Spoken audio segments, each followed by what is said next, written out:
ఈ రోజుల్లో బిజినెస్లో ఉన్న పెద్ద ప్రాబ్లం ఏంటంటే సేల్స్, కన్వర్షన్స్. ప్రతి బిజినెస్లో డీల్ క్లోజింగ్ కానీ సేల్స్ అనేటివి చాలా ఇంపార్టెంట్. ఈరోజు మనం ఈ వీడియోలో డీల్ క్లోజింగ్, సేల్స్ క్లోజింగ్స్ అనేది ఏ విధంగా అనేది నేను ఈ వీడియోలో చెప్తాను. So my name is Sunil Kumar, real estate consultant, sales and rentals, Hyderabad. చూసినట్టయితే ఈ రియల్ ఎస్టేట్లో ఫస్ట్ నీ ప్రాపర్టీ యొక్క సెలెక్షన్ అనేది కరెక్ట్గా ఉండాలి.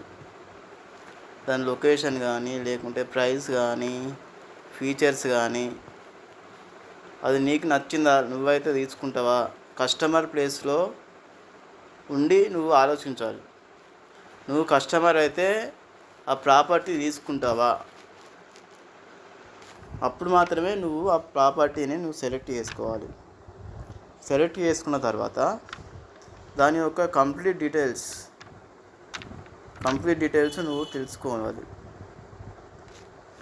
తెలుసుకున్న తర్వాత ప్రాపర్ మార్కెటింగ్, దాని డీటెయిల్స్ అన్నీ తీసుకొని ప్రాపర్ మార్కెటింగ్ చేయాలి. మార్కెటింగ్ అంటే వేరియస్ ఫేస్బుక్, యూట్యూబ్, ఇవన్నీ చాలా రకాలు ఉన్నాయి. దాని గురించి ఎవరికైనా కావాలంటే మేము ట్రైనింగ్ ఇస్తాం. సో తర్వాత ఏం చేయాలి?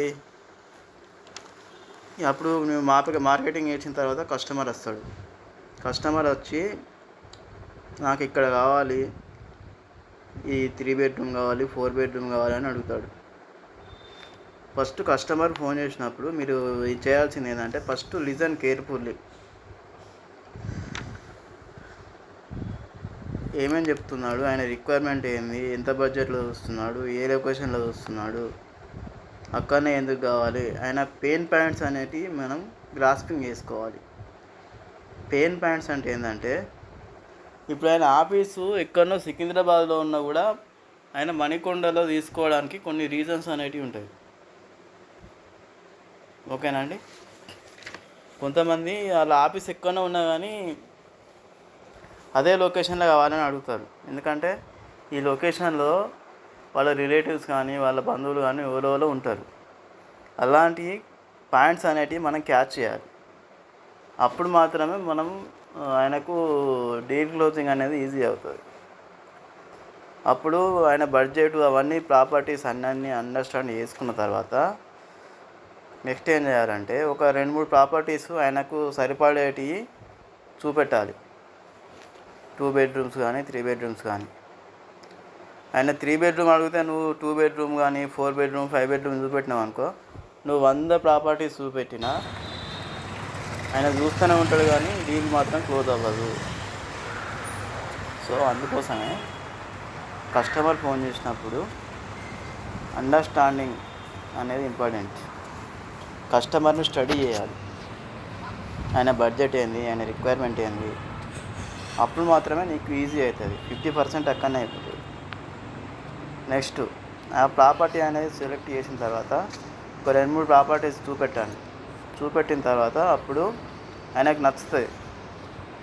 నచ్చిన తర్వాత ఏమవుతుంది? ఆయన నేను రేపు చెప్తా, మాపు చెప్తా అని అంటాడు. అయితే ఇక కొన్ని ప్రైస్ నెగోషియేషన్స్ ఉంటుంది. నచ్చిన తర్వాత ప్రైస్ డీటెయిల్స్ అవి ఇవి ఉంటాయి. ఇక నెగోషియేషన్స్ అవి క్లోజ్ చేయాలి. అవి నెగోషియేషన్స్ ఆయనకు నచ్చిన తర్వాత ఏం చేయాలంటే ఎక్కువ టైం ఇవ్వకండి. ఎక్కువ టైం ఇవ్వద్దంటే ఇప్పుడు ఆయన ఇంటికైన తర్వాత మీరు ఒక 1 డే టైం అనేది ఇవ్వాలి ఎవరికైనా. 1 డే కానీ, హాఫ్ డే కానీ.